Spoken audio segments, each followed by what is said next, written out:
초기 불교 32강 전현수 12. 번뇌 해결하기 1. 번뇌라는 단어를 찾으면 마음과 몸을 괴롭히는 욕망이나 분노 따위에 모든 망념을 이르는 말이라고 설명한다. 불교사전은 더 나간다. 번뇌는 중생이 일으키는 생각이라고 말한다.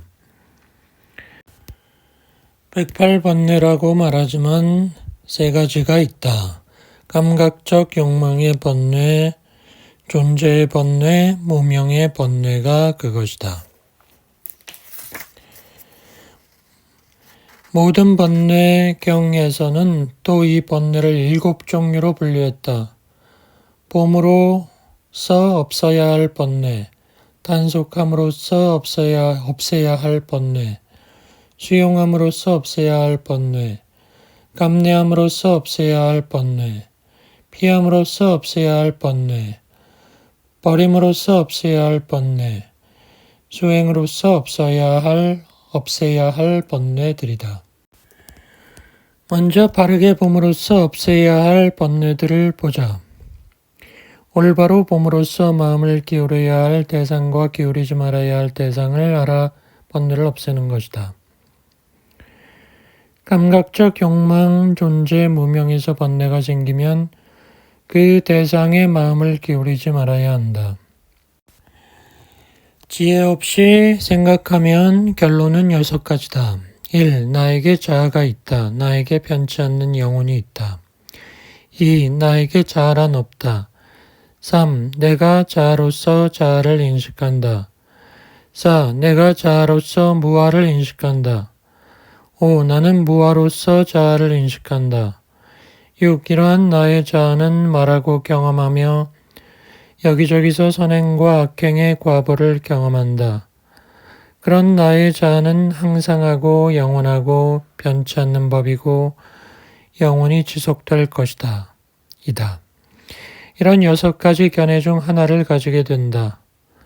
그 견해는 올바른 게 아니기 때문에 우리가 그로 인해서 윤회하고 죽고 고통, 비탄, 슬픔, 괴로움을 겪는다.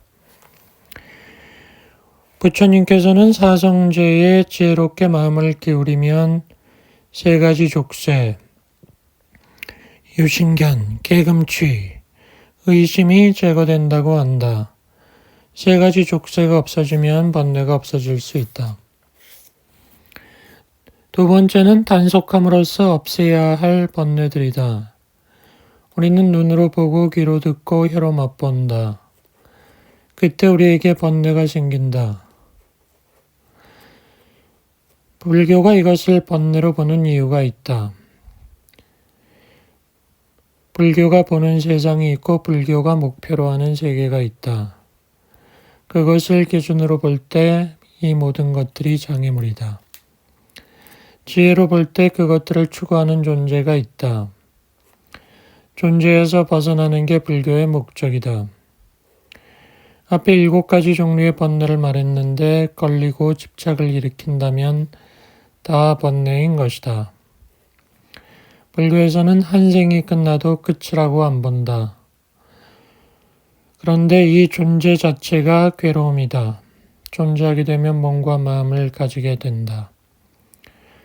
몸에서 오는 고통을 피할 수 없다. 마음에서 오는 고통을 피할 수 없다. 우리가 존재하기 때문에 괴로움이 오는 것이다. 우리가 무엇을 보면 즐거운 느낌, 괴로운 느낌, 괴롭지도 즐겁지도 않은 느낌이 드는데 이것에 대해 탐진치가 생기면 다 번뇌이다. 어떻게 하면 번뇌가 안 생기나? 단속을 잘 하면 안 생긴다. 우리가 무엇을 눈으로 볼 때 그것의 전체적 상도 취하지 말고 부분적 상도 취하지 마라. 전체적 상을 취하거나 부분적 상을 취하면 그것을 원인으로 해서 욕심과 싫어함이 밀려온다. 번뇌를 생기지 않게 하는 2가지 방법이 있다. 일단 100%로 보면 번뇌가 안 생긴다. 두 번째 방법은 뭘 볼 때 궁극적인 실제로서의 물질과 정신으로 보면 된다. 세 번째 번뇌는 지혜롭게 잘 이용함으로써 다스릴 수 있는 번뇌들이다. 경전에 나오는 네 가지 필수품이 있다. 의식주 약이다. 출가한 스님에게도 꼭 필요한 것이다. 그런데 여기에도 번뇌가 끼어든다. 내가 10여 년 전 말레이시아에서 수행을 한 적이 있다. 그곳에서는 수행자들이 음식을 먹기 전에 마음속으로 외우는 구절이 있다. 이 음식을 재미로 먹는 게 아니다. 몸을 유지하기 위해서 먹는 것이다. 라고 말이다. 옷은 열기, 추위, 바람, 해충을 막기 위해 입는다. 집은 추위나 더위, 바람을 막기 위해 존재한다. 약품은 육신의 고통을 달래고 마음의 평화를 얻기 위해 사용한다. 경전을 독송하다 보면 앞에 얘기한 네 가지 필수품에 대한 내용이 등장한다. 그런데 마지막에 이런 구절이 붙은 경전도 있다.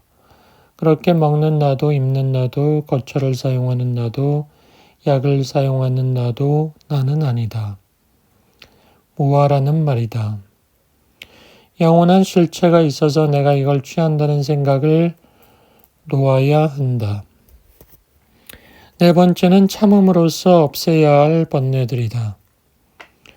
덥고 추우면 짜증을 낸다. 이것도 번뇌다. 살다 보면 병이 오기도 한다. 통증이 왔다고 화를 내봐야 자기만 손해다. 이런 것들은 참아서 없애야 할 번뇌들이다. 다섯 번째 번뇌는 피함으로써 제거되는 번뇌들이다. 짐승들이 예전에는 사람이 있는 곳까지 와서 피해를 주곤 했다. 그런 위험은 피해야 해결할 수 있다. 자기에게 적당하지 않은 자리도 피해야 한다. 준비가 되어 있지 않거나 능력이 되지 않거나 자기한테 이득이 되지 않는 적절하지 않은 자리는 피해야 한다.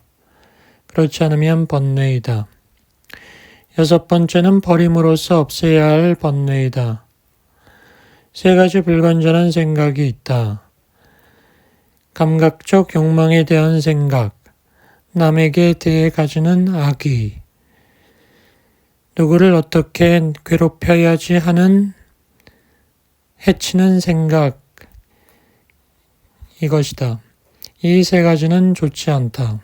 그래서 이 세 가지 생각은 우리가 제거해야만 한다.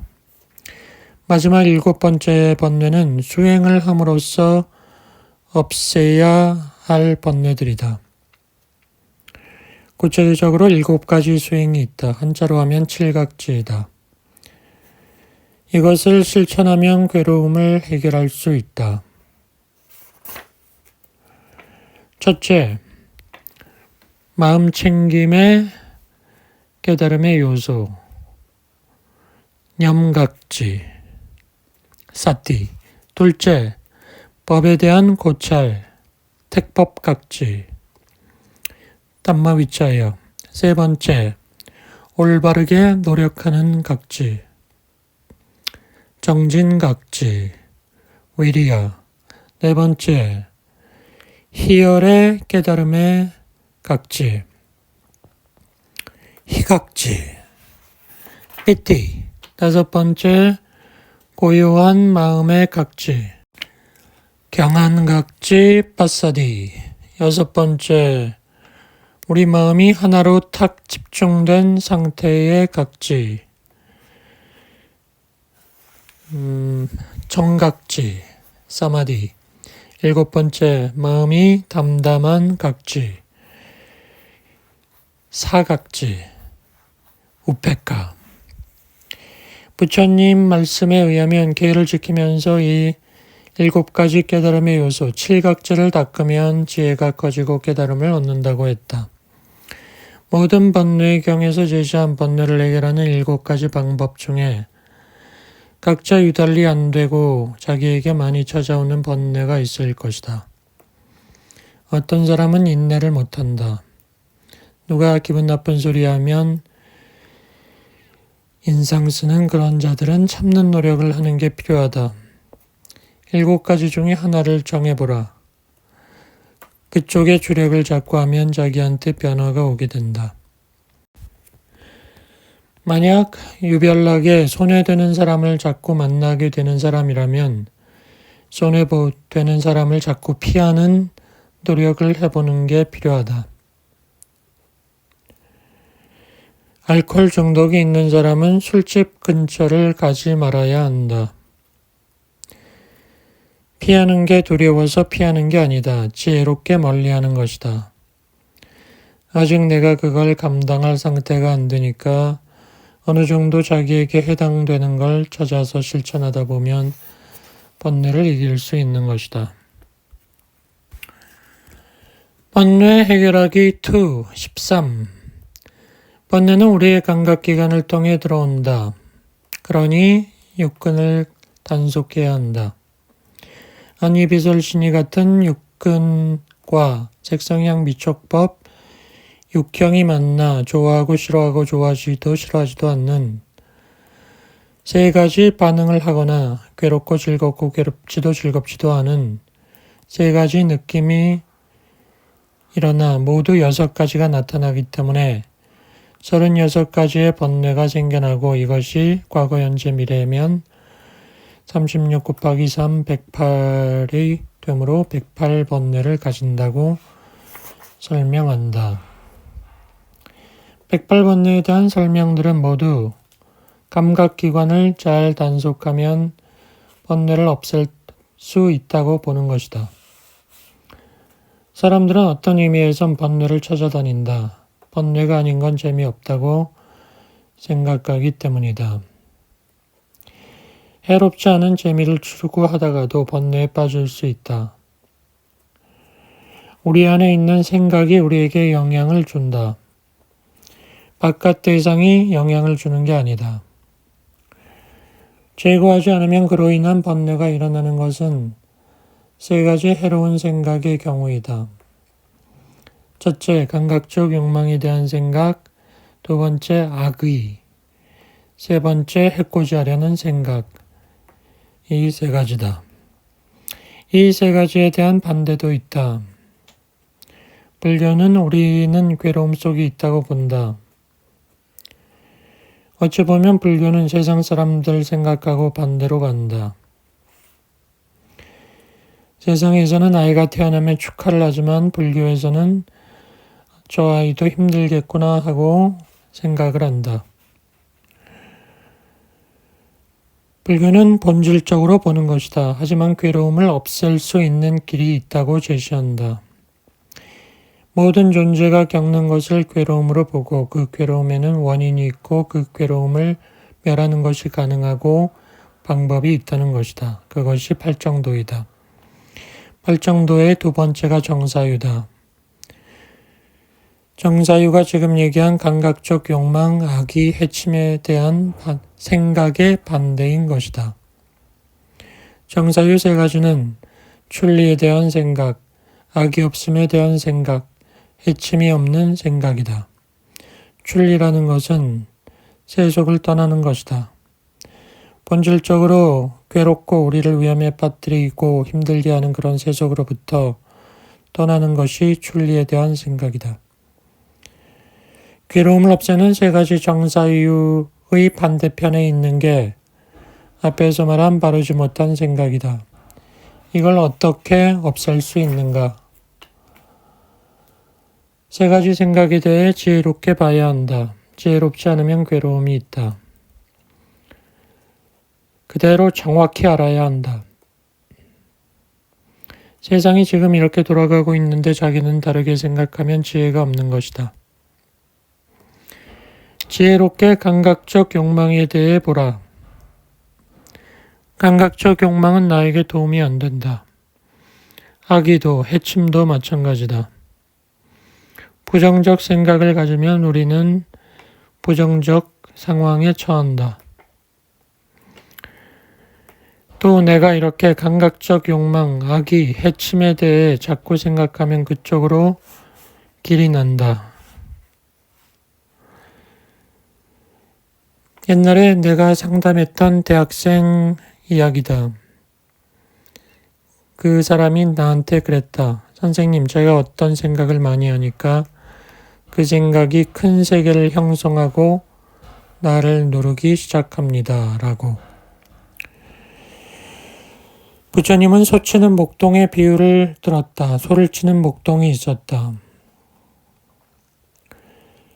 추수철이 되어 먹을 게 많으니 소들이 돌아다니며 마음껏 먹으려고 하였다. 하지만 목동은 소를 단속해야 한다. 그렇지 않으면 농부들에게 불려가 혼난다. 소들을 때리기도 하고 잘 단속해야 한다. 해로운 생각은 이와 같은 것이다. 우리 안에 해로운 생각이 있으면 내가 공공에 처한다. 그러니 소를 치듯이 잘 다스려야 한다. 해로운 생각을 하지 않고 좋은 생각을 할 때 그것도 잘 관리해야 한다. 잘 관리하지 못하면 들어온 복이 나갈 수 있다. 좋은 생각이라는 것은 감각적 욕망을 여인 생각, 악의가 없는 생각, 애침이 없는 생각이다. 나쁜 건 잘 해결하지만 좋은 건 소중히 생각하지 않을 수도 있는데 그래서는 안 된다. 소치는 목동에 대한 비유는 이렇게 이어진다. 이제 추수가 다 끝났다. 추수가 끝났으며 소만 잘 관리하면 된다. 아, 소가 있구나 하고 생각하고 잘 지키면 되는 것이다. 우리한테 좋은 상태는 있구나 하고 잘 지키면 된다.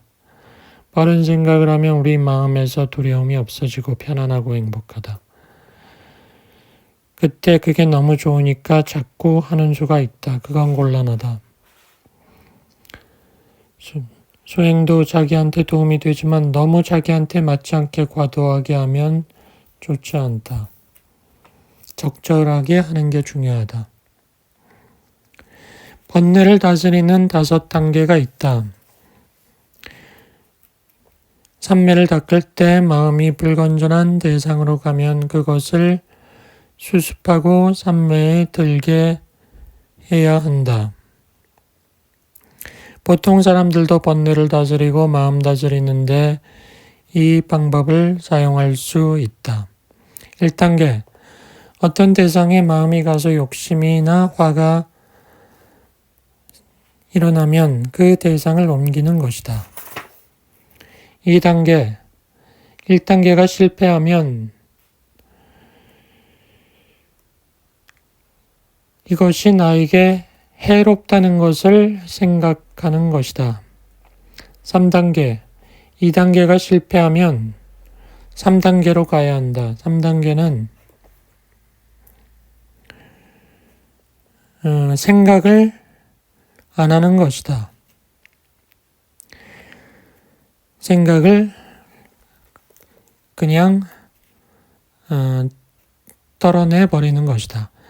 4단계는 3단계에서도 안 될 때 하는 것이다. 4단계는 내가 이걸 할 필요가 뭐 있나 하고 마음에서 원인을 내려놓는 것이다. 5단계, 4단계에서도 안 될 때 마지막으로 5단계가 있다. 그것은 이제 이를 악물고 1대1로 마주하면서 그놈을 없애야 하는 것이다. 죽기 살기로 싸워야 하는 것이다. 온 의지를 다 발동해서 없애는 것이다. 해가 되는 생각이 들면 적이라고 생각해야 한다. 이 1단계부터 5단계까지를 외워야 한다. 1단계는 다른 대상으로 내 마음을 향하게 하는 것이고 2단계는 그것이 나에게 손해다라고 생각하는 것이다. 3단계는 현재 집중을 통해 생각을 아예 안 하는 것이다. 4단계는 그래도 안 되면 그 원인을 놓아버리는 것이다. 5단계는 죽기 살기로 네가 죽든지 내가 죽든지 너 있고는 나는 못 산다 라는 생각으로 맞붙는 것이다. 이렇게 생각해야 한다. 여러분에게 해가 되는 생각이 들면 그거야 내 생각이라고 생각하지 말라. 나의 적이다. 내 속에는 악운도 있고 적군도 있다. 적군은 언젠가 내 속에 들어온 것이다. 내 속에서 진지를 구축한 것이다. 이걸 내 생각이다 라고 하지 말고 이것이 번뇌다, 나의 적이다 라고 생각하고 경계해야 하는 것이다. 번뇌를 보는 눈이 달라져야 한다. 번뇌를 보는 눈이 달라지고 항상 깨워서 번뇌가 자리 잡지 못하게 해야 한다. 번뇌가 슬금슬금 들어온다. 그것을 잘 다스려야 한다. 번뇌를 없애는 5단계는 순서만 외워도 된다. 이것이 부처님의 육성이다. 부처님이 앞에 계신다 생각하고 해보라. 14. 욕망의 극복. 욕망을 극복하는 것이 가능할까? 프로이트는 인간의 의식은 초자, 이드자로 이루어졌다고 했다. 욕망은 이드에 속한다. 이드는 본능이다. 눈으로 즐거운 대상을 찾는 것은 욕망이다. 귀로 좋은 소리를, 코로 좋은 냄새를, 혀로 맛있는 음식을, 몸으로 좋은 감촉을 찾는 것이 또 욕망이다. 불교에서는 5가지 감각적 욕망을 말할 때 여기까지이다. 하지만 넓게 생각하면 정신도 마찬가지다. 정신적으로 좋은 생각을 하고 싶고 그런 걸 추구하는 것도 감각적 욕망에 넣을 수 있다. 지혜로서 욕망을 다스리기 전에 욕망의 끝은 없다. 욕망은 끝이 없다. 계속 10억을 벌면 100억을 벌려고 하고 100억을 벌면 1000억을 벌려고 하는 것이다. 그렇다면 욕망을 채우는 방법이 있겠는가? 부처님의 설법은 합리적이다. 욕망을 채우고 싶은 사람은 올바른 방법으로 채워라 라고 얘기한다. 부처님께서 재산을 어떻게 모아야 하고 재산을 모은 후에 어떻게 해야 하는지에 대해서 10가지로 설명한다.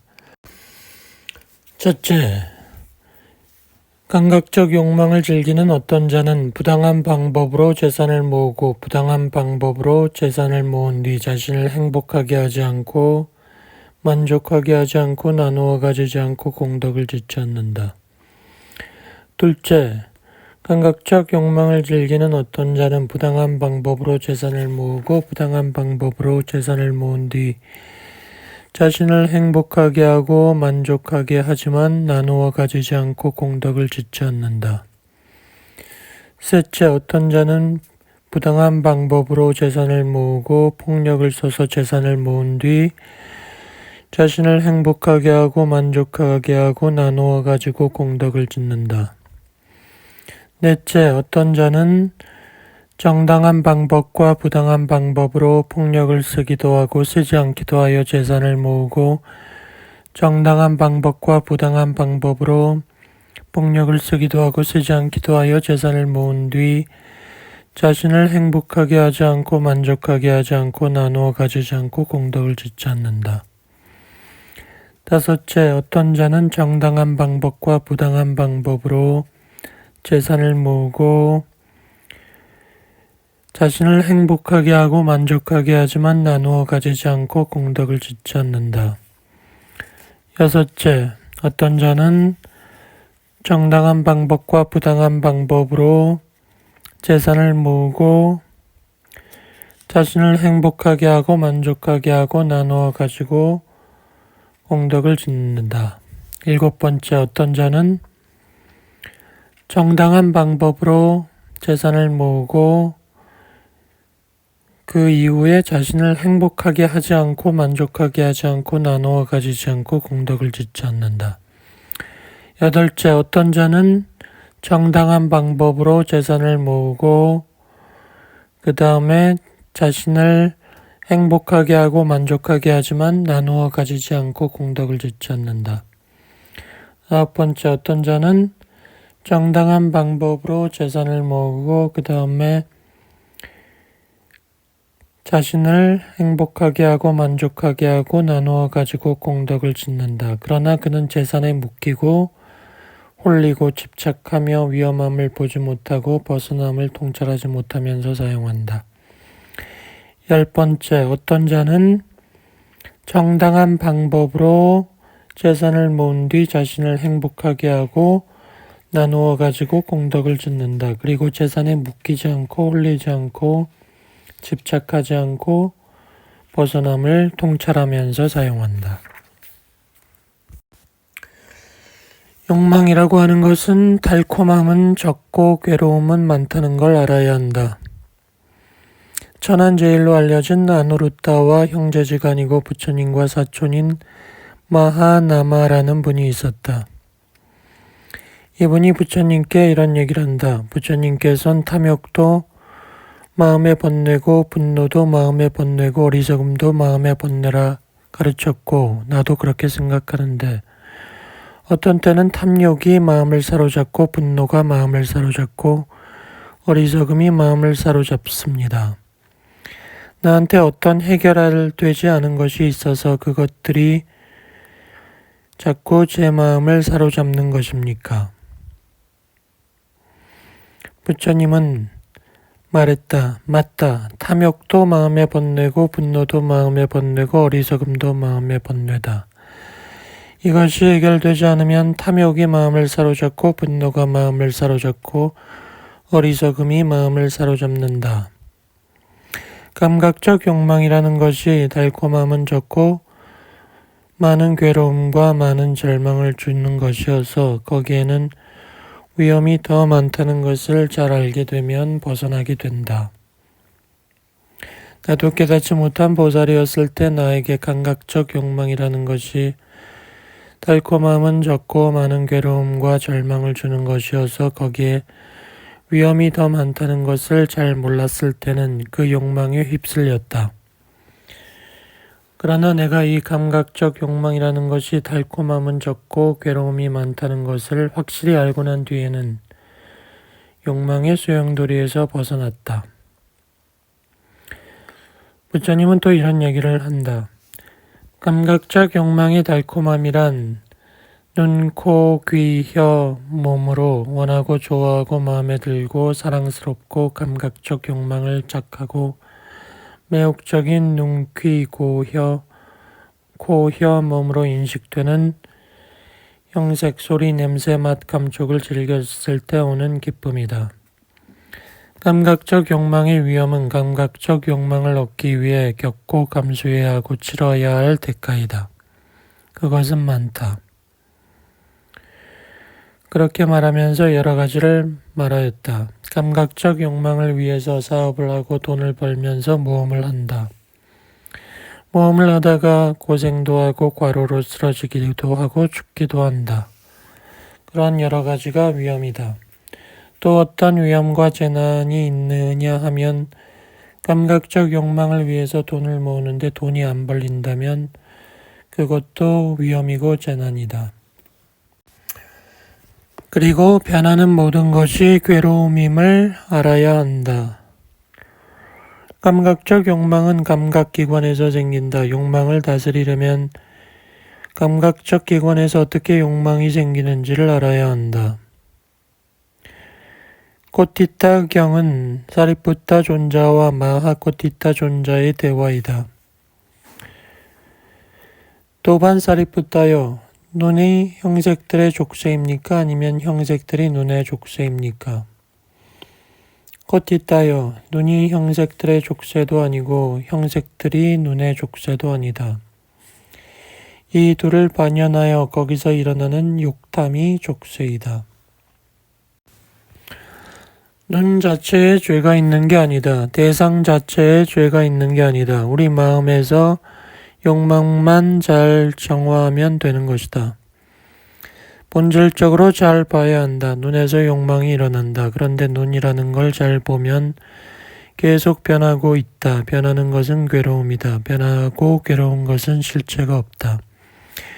귀, 코, 혀, 몸, 정신도 그러하다. 본질을 잘 알고 본질에 따라 사는 게 중요하다. 거기서 욕망을 충족하다 보면 괴로움이 생긴다. 눈의 속성을 본질적으로 정확하게 보면 그런 욕망을 떨치고 다르게 살게 되는 것이다.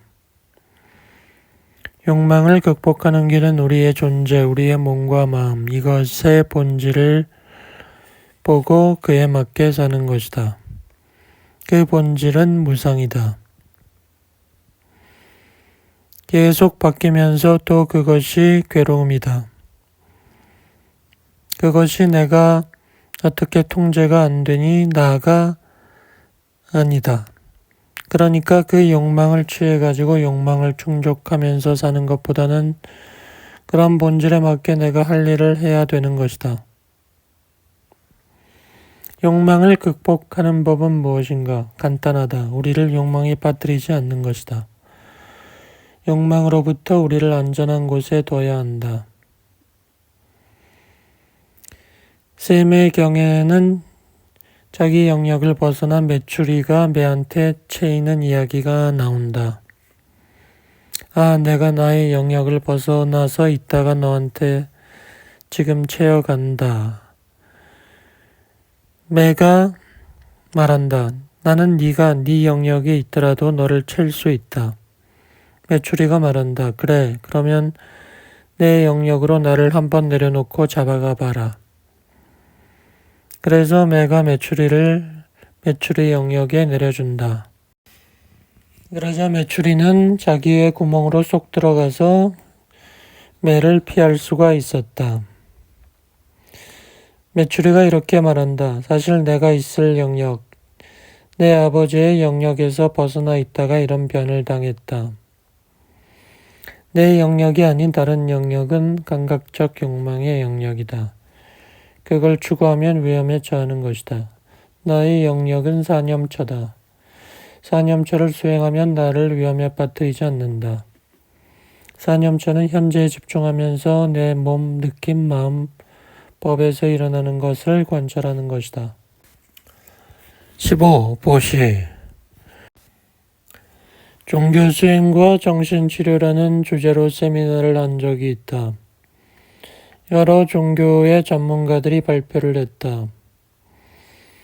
그런데 공통점이 있었다. 하나는 자기 마음을 정화하라는 것이고 또 하나는 남을 도우라는 것이었다. 불교도 보시를 하라고 한다. 보시를 해보면 우리가 욕심 때문에 필요 없는 걸 많이 가지고 있다는 걸 알게 된다. 적개심을 누그러뜨리는 마지막 방법이 보시이다. 보시는 내가 가지고 있지만 나에게 필요하지 않은 것을 남한테 주는 것이다. 화났을 때도 보시를 통해 평온한 마음을 찾을 수 있다. 내가 원하는 게 되지 않을 때 화가 난다. 그런데 보시를 할 때는 원하는 게 없다. 화가 없어질 수밖에 없다. 자해수행이라는 것을 보면 모든 존재들이 행복하기를 바란다. 청정도론에서 4가지 단계로 자해수행을 하는데 첫 번째 자신, 두 번째 내가 좋아하는 사람, 세 번째 좋아하지도 싫어하지도 않는 사람, 네 번째 미워하는 사람 순으로 행복을 기도한다. 청정도론에는 원수에 대한 적개심을 누그러뜨리는 10가지 방법이 있다. 첫째, 자신, 좋아하는 사람, 좋아하지도 싫어하지도 않는 사람 중 하나에 대해 자해를 닦고 난 뒤 미워하는 사람에 대한 자해를 닦아 화를 제거한다. 둘째, 화를 화로서 안갚음하지 않는다. 셋째, 그 사람의 고요함과 청정함 같은 좋은 점을 떠올리고 그래도 화가 가라앉지 않으면 연민을 통해 적개심을 가라앉힌다. 넷째, 자신을 훈계한다. 다섯째, 업이 각자 자기의 주인임을 반조한다. 여섯째, 부처님이 전생에 인욕 수행한 것을 반조한다.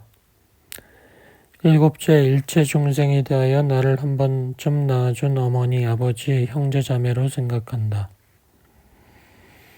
여덟째, 자해수행의 10가지 이익에 대해 생각한다.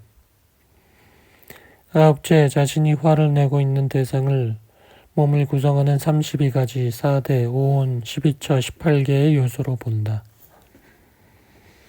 열째, 보시를 통하여 성냄을 제거한다. 마지막 처방전이 보시이다. 왜 보시를 강조했을까? 보시는 조어되지 않은 사람을 조어하고 보시는 모든 이로움을 성취시킨다. 보시와 상냥한 말씀을 통해 지주자는 편안해지고 시무를 받는 자는 머리를 숙인다. 부처님들이 가지고 있는 10가지 덕목, 10바라밀이 있다. 바라밀의 완성은 바로 10가지 덕목을 완성했다는 것이다. 근데 이 바라밀의 출발이 보시다. 보시 바라밀은 보시를 완성한 것이다. 보시 바라밀에도 세 종류가 있다. 저급한 보시 바라밀, 보통의 보시 바라밀, 최상의 보시 바라밀이다. 저급한 보시는 내가 가진 물질적인 것을 주는 것이다. 보통의 바라밀은 내 신체 일부를 주는 것이다. 최상의 바라밀은 목숨을 주는 것이다. 경전에는 남자 제가 신도 중에 보시를 제일 잘한 사람으로 아나타 핀디카를 뽑고 여자 제가 신도 중에는 위사카를 꼽는다. 아나타 핀디카는 급고독 장자인데 제타와나라마 기원정사를 보시한 자다. 모든 보시가 필요한 사람에게 주어지니 다 의미가 크지만 음식 보시는 더 특별하다. 비구들은 탁발을 통해 살아가기 때문이다. 음식을 보시하는 것은 받는 자에게 5가지를 보시하는 것이다. 생명, 아름다움, 행복, 힘, 지혜이다. 이 5가지를 보시하면 신이 되서나 인간이 되서나 그걸 누리게 된다. 보시는 물질적인 것만 있는 게 아니다.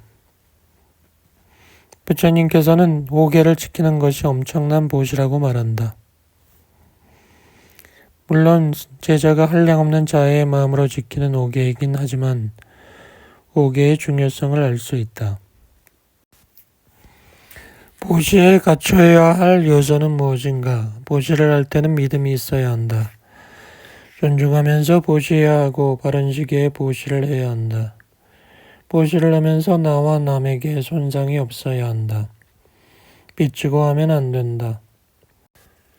보시하기 전에 마음이 즐거워야 하고 보시할 때 마음이 깨끗해야 하고 보시한 뒤에 마음이 흐뭇해야 한다. 보시받는 사람도 3가지가 필요하다. 탐욕을 여의었거나 탐욕을 여의는 도를 닦아야 한다. 성냄을 여의었거나 성냄을 여의는 도를 닦아야 한다.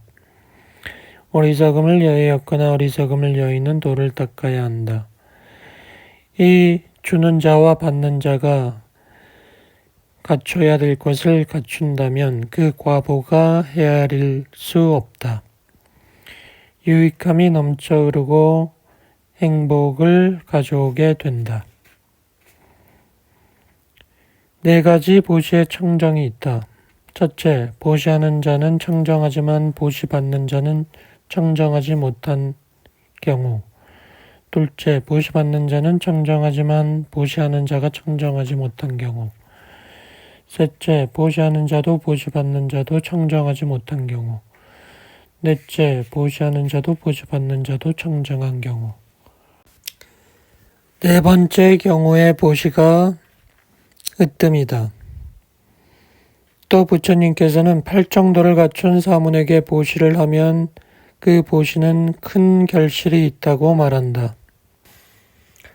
보시 분석경에는 이런 이야기가 나온다.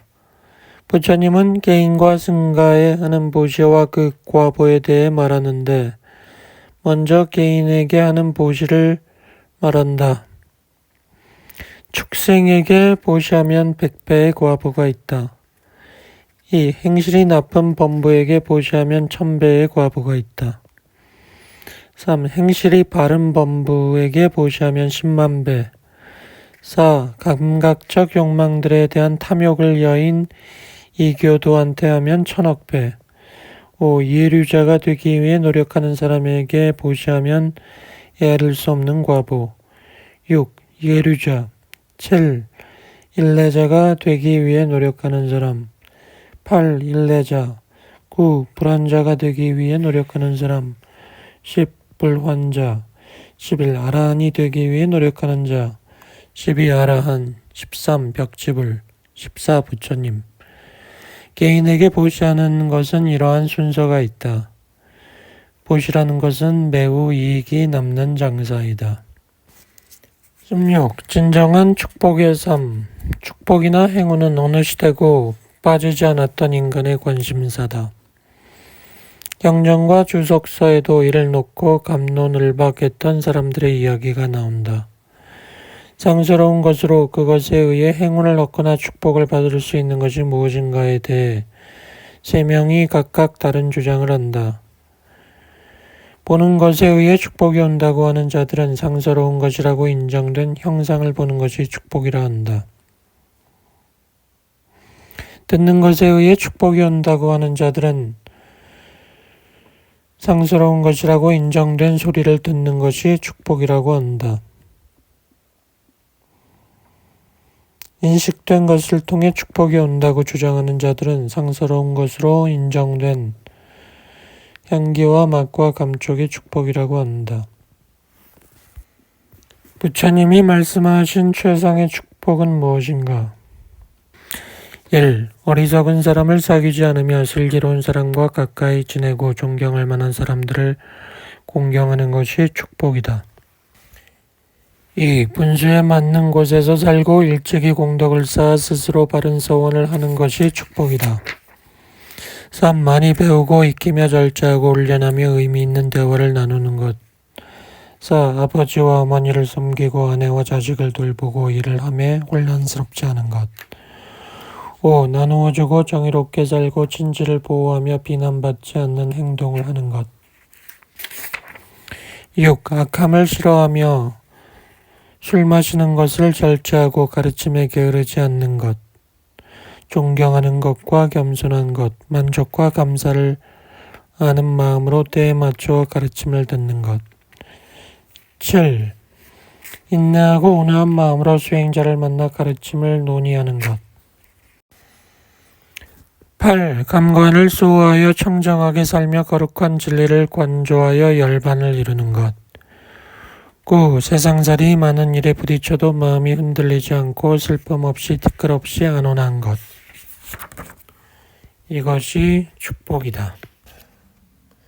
19. 죽음에 대한 두려움을 극복하는 법. 죽음을 두려워하지 않는 세 가지 방법이 있다. 첫 번째, 몸과 마음이 내 것이 아니라는 것을 분명하게 알면 죽음에 대한 공포가 줄어든다. 두 번째, 현재에 계속 깨어있고 현재에 집중하면 죽음이 사라진다. 세 번째, 수행과 관찰을 통해서 모든 것이 원인과 결과에 따라 일어난다는 것을 확실히 아는 것이다. 내가 이렇게 분명한 이유로 죽게 된다는 것을 알면 받아들이게 된다. 부처님은 이렇게 말했다. 젊은이도 장년도 어리석은 이도 현명한 이도 모두 죽음에 굴복합니다. 모든 사람은 죽습니다. 죽음에 패배당하여 저 세상으로 가지만 아비도 그 자식을 구하지 못하고 친지들도 구하지 못합니다. 세상 사람은 죽음과 늙음에 삼켜져 버립니다. 그러므로 현명한 사람들은 슬퍼하지 않습니다. 그대는 오거나 가는 사람의 그 길을 알지 못합니다. 그대는 부질없이 옵니다. 미혹한 자가 자기를 해치며 비탄해야 한다고 해서 무슨 이익이라도 또 생긴다면 현명한 자도 그렇게 할 것입니다. 그러나 울고 슬퍼하는 것으로 평안을 얻을 수 없습니다. 스스로 자신을 해치면서 몸은 초하게 됩니다. 그러므로 거룩한 님에게 배워 죽은 망자를 보고서는 나는 그를 더 이상 보지 못한다라고 비탄해하는 것을 그만두어야 합니다. 보금자리에 불난 것을 물로 꺼버리듯이 지혜롭게 잘 닦인 사람이라면 생겨난 슬픔을 날려버려야 합니다. 자신을 위해 행복을 구하는 사람이라면 비탄과 탐욕과 근심과 번뇌의 화살을 뽑아야 합니다. 집착 없이 마음의 평안을 얻는다면 모든 슬픔을 뛰어넘어 열반에 들 것입니다. 자카타의 아사카 왕의 전생 이야기가 나온다. 아사카라는 왕이 있었는데 그에게는 우빨이라는 첫째 왕비가 있었고 아름다운 여인이었다.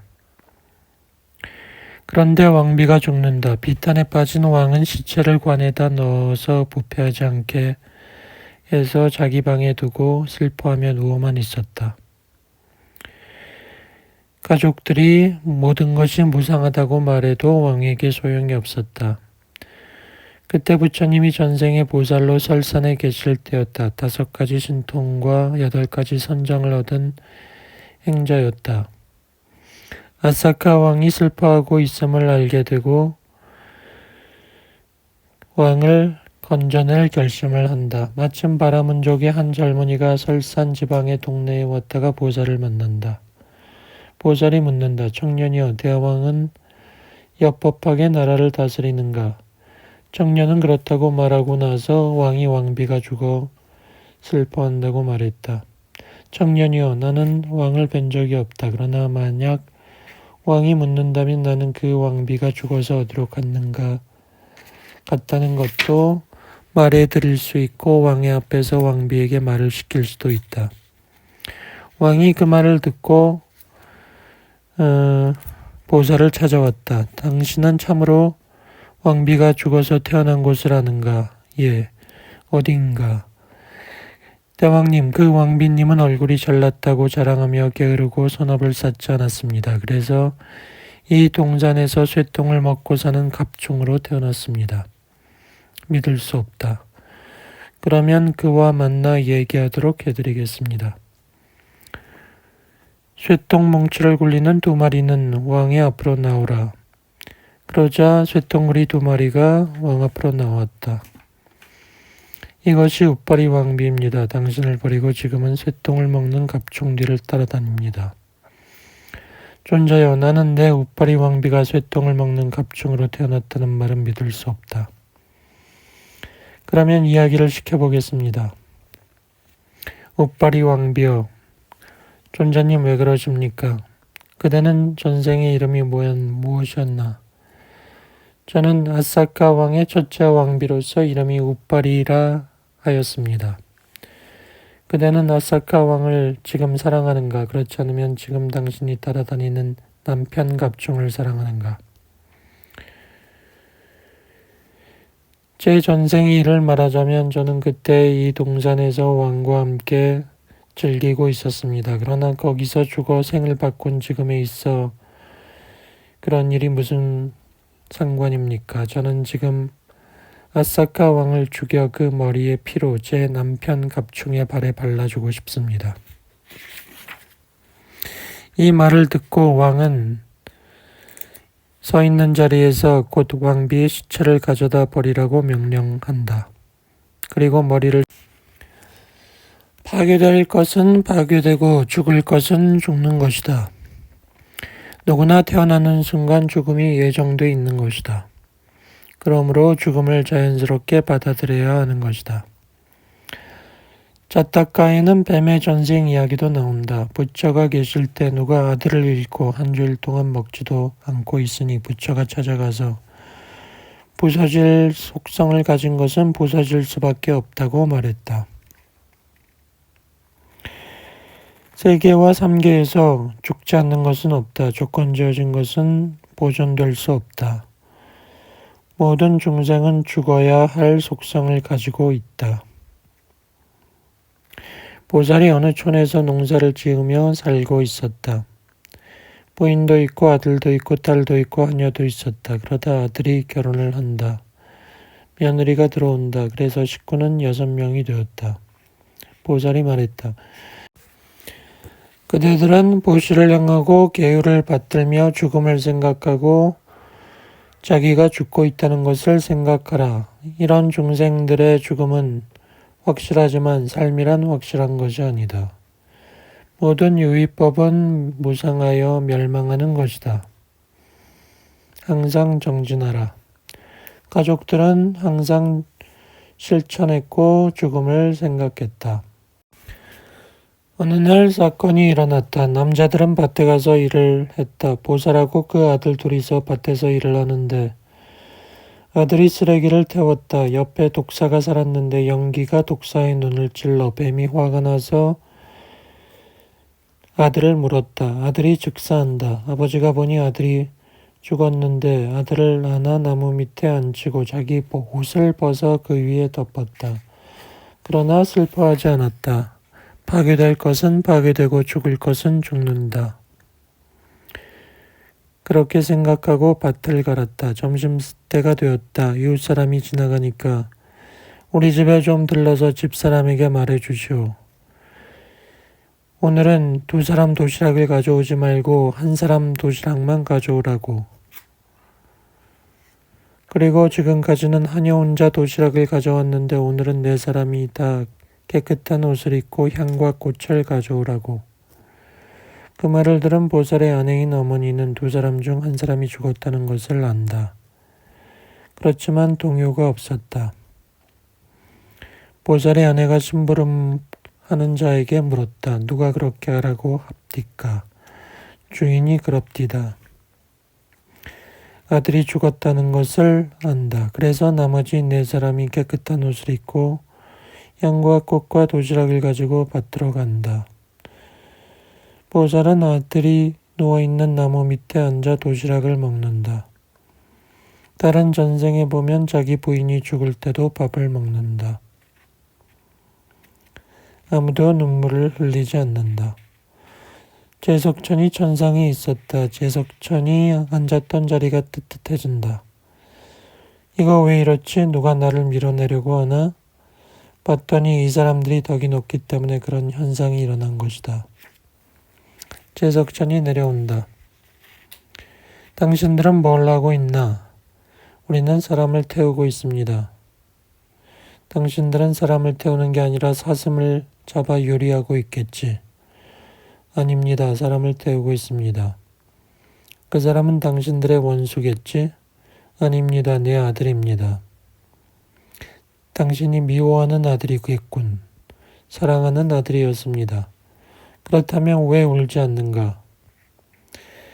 뱀이 허물을 벗는 것처럼 그 몸을 버리고 떠나갔으니 이렇게 사람이 죽어간 것은 그 몸이 필요 없는 때이네. 불에 타는 사람은 그 친족에 우는 것 알지 못하네. 그러므로 나는 슬퍼하지 않는 것이다. 제석천이 아내에게 묻는다. 부인이여, 죽은 사람은 당신과 어떤 관계인가? 내 아들입니다. 아버지는 남자니까 슬퍼하지 않는다 치고 어머니는 마음이 연약한데 왜 울지 않는가? 그는 불리지 않았는데 저 세상에서 왔고 아직 하는 말이 없이 떠났다. 올 때와 같이 떠나갔나니 어떤 슬픔이 있겠는가? 불에 타는 사람은 친족에 슬피 우는 것 알지 못하니 나는 슬퍼하지 않는다. 제석천이 여동생에게 묻는다. 죽은 사람은 어떤 관계요? 제 오빠입니다. 남매간이라면 애정이 깊은 것인데 왜 울지 않는가? 만일 내가 운다면 내 몸만 축날이니 그것이 무슨 이익이랴.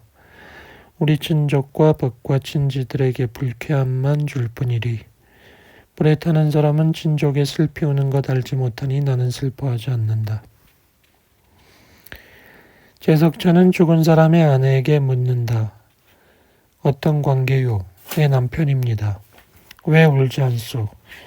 허공에 가는 달을 쫓아가면서 울면서 슬퍼하는 소년들처럼 죽은 이를 쫓아가며 슬퍼하는 것 또한 그와 같아 보람이 없네. 불에 타는 사람은 친족들이 우는 것 알지 못하네. 그러니 슬퍼하지 않는다.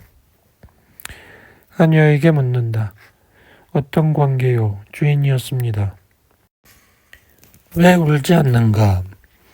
그것은 마치 깨어진 물병을 다시 붙일 수 없는 것처럼 죽은 이를 쫓아가며 슬퍼하는 것 또한 그와 같아 보람이 없네. 제석천은 그들의 바른 말들을 듣고 신앙심을 일으켜 당신들은 부지런히 죽음에 대한 마음 챙김을 수행했다. 지금부터는 당신들은 손으로 일할 필요가 없다. 또 경전에 이런 말이 있다. 어떤 비구가 이야기한다. 저는 죽음에 대한 마음 챙김을 닦고 있습니다. 어떻게 하는가? 참으로 나는 하루 밤낮밖에 살 수 없을지도 모른다. 세존의 교법을 잡돌이하리라. 그러면 참으로 지은 것이 많을 것이다. 라고. 또 다른 비구도 자기가 죽음에 대해 마음 챙김을 닦는다고 하였다. 자신은 하루 낮밖에 살 수 없을지 모른다고 생각하면서 마음을 챙김을 한다고 했다. 부처는 또 이렇게 말한다. 비구들이여, 여기 비구는 날이 지고 밤이 돌아왔을 때 이렇게 숙고한다. 내게 죽음을 가져올 조건들이 여럿 있다. 뱀이 나를 물지 모른다. 그거로 인해 내가 죽을지 모르고 내게 장애가 될지 모른다. 내가 넘어질 수도 있다. 음식이 탈날 수도 있다. 모든 사람들이 나를 공격할 수도 있고 비인간들이 나를 공격할 수도 있다. 그것으로 죽을 수도 있다.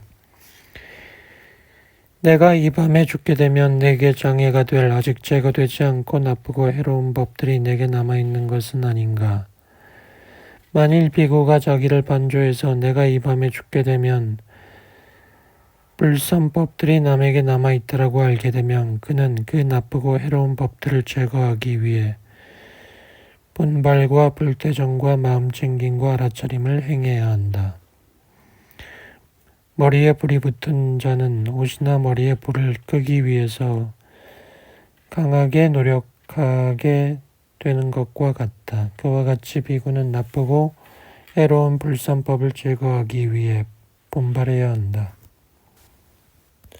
청정도로는 5세기경에 인도 출신의 부타고사가 스리랑카로 건너와서 지은 논서이다. 청정도로는 부타고사 스스로 경장인 사부니카야에 대한 주석서라 말했지만 경률론 3장의 안내서로 알려져 있다. 청정도론에서도 죽음에 대한 마음 챙김을 강조한다. 언제나 살인자가 나를 쫓아다닌다고 생각하라고 한다. 우리는 태어난 순간부터 죽어가고 있다. 우리는 사형수이다. 감옥에 있는 사형수는 날짜를 받았지만 우리는 날짜를 받지 않은 사형수이다. 이렇게 생각하면서 언제 죽음이 닥칠지 모른다고 생각하라는 것이다. 이 세상에 많은 사람들이 있다. 아주 힘이 장사였던 사람, 훌륭한 사람, 돌을 깨친 사람도 모든 사람은 죽었다. 나도 죽는다. 이렇게 생각하라. 죽음에 대한 마음 챙김은 세 가지로 구성되어 있다. 첫 번째는 죽는 것은 확실하다는 것이다. 달라이라마는 죽음에 대해서 세 가지를 생각하라고 한다. 첫 번째, 죽음은 꼭 오고 피할 수 없다는 것이다. 두 번째, 언제 죽을지 모른다는 것이다. 세 번째, 수행 말고는 죽는 순간에 도움을 주는 것이 없다는 것이다.